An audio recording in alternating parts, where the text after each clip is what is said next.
Hello friends, आज हम बात करें कि हमें अपने बच्चों की जन्म के कितने दिन बाद से बच्चों की मसाज शुरू करनी चाहिए और कब तक बच्चे की मालिश हमें करनी है। मालिश करने का सही तरीका क्या है जिससे कि हमारे बच्चे की ग्रोथ सही तरीके से हो, और साथ ही साथ हमें बच्चे की जो मालिश है ना, दिन में कितनी बार करनी चाहिए। इन सारी चीज़ों के विषय में आज हम बात करेंगे। अगर आप मेरे चैनल पर पहली बार आए हैं तो प्लीज़ ज़्यादा से ज़्यादा लाइक करें और शेयर करें, सब्सक्राइब करें। अब बात करते हैं कि सबसे पहले हमें अपने बच्चे की मसाज कब से शुरू करनी है। तो जब बच्चे की जो गर्भनाल होती है वो जब गिर जाती है उसके बाद ही हमें अपने बच्चे की मालिश करनी है।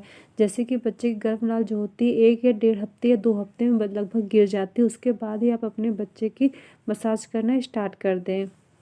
उसके बाद बात आती है कि हमें अपने बच्चे की जो मालिश है वो कब तक करनी चाहिए, क्योंकि बच्चे की जो अगर मालिश हम सही तरीके से और काफ़ी टाइम तक करते हैं तो इससे बच्चे की जो ग्रोथ है वो सही तरीके से होती है। तो हमें अपने बच्चे की जो मसाज है ना, कम से कम आप अपने बच्चे की मसाज 2 साल तक करें।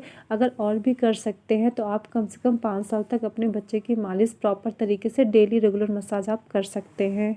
उसके बाद होता क्या है कि हमें अपने बच्चे की मसाज कितनी बार दिन में करनी चाहिए। तो आप लोगों को मैं बता दूं कि जो बच्चों की मसाज है आप दिन में 2 बार कर सकते हैं। अगर इससे भी ज़्यादा हो सकता है तो आप 3 या 4 बार भी आप बच्चे की मालिश कर सकते हैं शुरुआत के टाइम पे। जैसे कि आप सुबह मॉर्निंग में बच्चे की मसाज कर सकते हैं, फिर उसके बाद दोपहर में कर सकते हैं, और फिर शाम को भी आप अपने बच्चे की मालिश कर सकते हैं। और बच्चा जब सो रहा है रात में उस टाइम भी आप बच्चे के अपने पैरों की मसाज कर सकते हैं, जिससे कि बच्चा पूरी तरह आराम से पूरी रात सोएगा और बच्चा रिलैक्स भी फील करेगा। कि आप जब भी अपने बच्चे की मालिश करते हैं तो इससे बच्चे की नींद बहुत ही अच्छी आती है और बच्चे को बहुत आराम मिलता है। जब भी हम अपने बच्चे की मसाज करते हैं तो मालिश करते वक्त हमें कुछ बातों का ख्याल रखना बहुत ज़रूरी होता है। जैसे कि सबसे पहली बात है कि हमें बच्चे को जो मालिश है फीड कराने के तुरंत बाद नहीं करनी है। आप अपने बच्चे की मसाज फीड कराने कम से कम 1 घंटे बाद ही करें। या फिर बच्चा अगर जब बच्चे को नींद लगी होती है उस टाइम कभी कभी होता है कि आप मालिश करने लगते हैं तो इससे बच्चा चिड़चिड़ा होता है, तो आपको उस टाइम में मसाज नहीं करनी है। बच्चा जब सो ले उसके बाद ही आप अपने बच्चे की मालिश करें। नेक्स्ट है कि अगर आपका शिशु यानी अगर आपका बच्चा रो रहा है, बहुत रो रहा है, तो आपको उस वक्त भी आपको अपने बच्चे की मसाज नहीं करनी है। जब आप मसाज करें बच्चे को पहले चुप करा लें, उसके बाद ही आप बच्चे की मालिश करना, वरना होता क्या है कि इससे बच्चे धीरे धीरे करके चिड़चिड़े हो जाते हैं। तो आपको उस वक्त आपको अपने बच्चे की मसाज नहीं करनी है। जब बच्चा छोटा होता है, जैसे कि 0 से लेकर 3 मंथ के जो बच्चे होते हैं उनको आप बहुत टाइट हाथों से आप अपने बच्चे की मालिश मत करें, उनको हल्के हाथों से ही मसाज करेंगे तो बच्चे को ज़्यादा आराम मिलता है। और हाँ, बहुत देर तक नहीं करनी, आप ज़्यादा से ज़्यादा 5 मिनट या फिर 10 मिनट आप अपने बच्चे की मसाज करें, क्योंकि बच्चा बहुत छोटा होता है। अगर आप ज़्यादा देर तक मसाज करते हैं तो इससे बच्चा इरिटेट होता है और वो परेशान हो जाता है, जिससे कि चिड़चिड़ाने लगता है। तो आपको ये काम नहीं करना। आप 5 या 10 मिनट आप अपने बच्चे की मसाज करें शुरुआत के टाइम पे, फिर धीरे धीरे करके आप इस टाइम को बढ़ा सकते हैं। जैसे जैसे बच्चा बड़ा होता है वैसे वैसे ही आप बच्चे की मालिश का जो टाइम है वो बढ़ा सकते हैं। और एक चीज़ और है, जब आप मालिश बच्चे करते हैं तो आप नहलाने के कम से कम 1 घंटे पहले ही मसाज कर दें। ऐसा नहीं कि आप मालिश करें और मालिश करने के तुरंत बाद आप अपने बच्चे को नहला दें।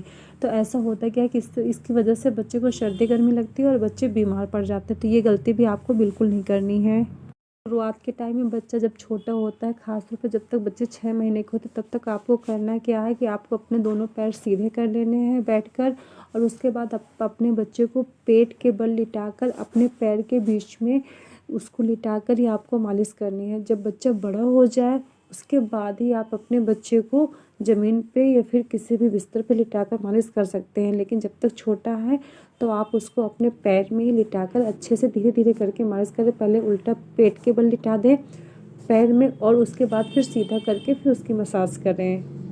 नेक्स्ट है कि आपको अपने बच्चे के पैर की मसाज अच्छे से करनी, क्योंकि बच्चे के जो शुरुआत के टाइम पे बच्चे के पैर हल्के मुड़े होते हैं।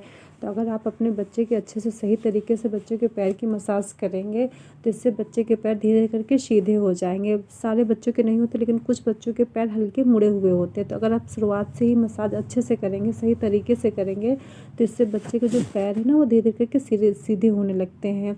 उसके बाद क्या है कि जब बच्चे के पेट की जो मसाज की जाती है, क्योंकि बच्चे जब छोटे होते हैं वो ज़्यादा हाथ पैर भी नहीं मारते हैं, फिर धीरे करके मारना स्टार्ट करते हैं। उस वक्त तक क्या होता है कि बच्चे के पेट में गैस, ज़्यादातर बच्चों के पेट में गैस बन जाती है। तो आपको बच्चे के पेट में अच्छे से मसाज करनी, यानी कि बच्चे के जो नाभि के चारों तरफ आपको हाथ क्लॉकवाइज और एंटी क्लॉक दोनों तरफ घुमाना है। बच्चे के पेट में आप 8 आकार बनाकर भी मसाज करेंगे, जिससे कि जो बच्चे की जो पेट की गैस है ना, वो धीरे धीरे करके निकल जाती है। उसके बाद जब आप अपने बच्चे को जब पूरी मसाज कर देते हैं, तो आप अपने बच्चे को एक्सरसाइज कराना बिल्कुल ना भूलें। आप अपने बच्चे के पैर की साइकिल चलवाइए, या फिर आप दोनों हाथों को थोड़ा साइड में इधर उधर करके हल्की मसाज करें। मेरे कई सारे वीडियो में मैंने आप लोगों को बताया है, आप चाहे तो आप देख सकते हैं। तो ऐसे अगर आप मसाज करेंगे तो इससे बच्चे की एक्सरसाइज भी हो जाती है, बच्चे की जो गैस होती है वो भी सही रहती है। आपको अपने बच्चे के फेस की मसाज भी अच्छे से करनी है। अगर फेस की मसाज भी आप अच्छे से करते हैं तो इससे बच्चे के चेहरे में ना वो चमक बनी रहती है। तो आपको अपने बच्चे के फेस की मसाज सही तरीके से करनी है। अब बात आती है कि हमें अपने बच्चों के तेल कौन सा लगाना है।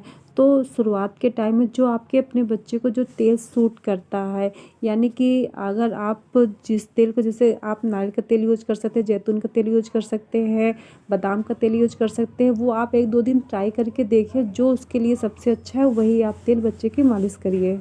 सर्दियों में आप सरसों के तेल से बच्चों की मसाज कर सकते हैं। मैंने अपने कई सारे वीडियो में सरसों का तेल घर में कैसे बनाना है उसके बारे में बताया है। अगर आप उससे मालिश करेंगे तो आपके बच्चे पूरी सर्दी भर बीमार नहीं पड़ेंगे और बच्चों को जुकाम खांसी नहीं होगी।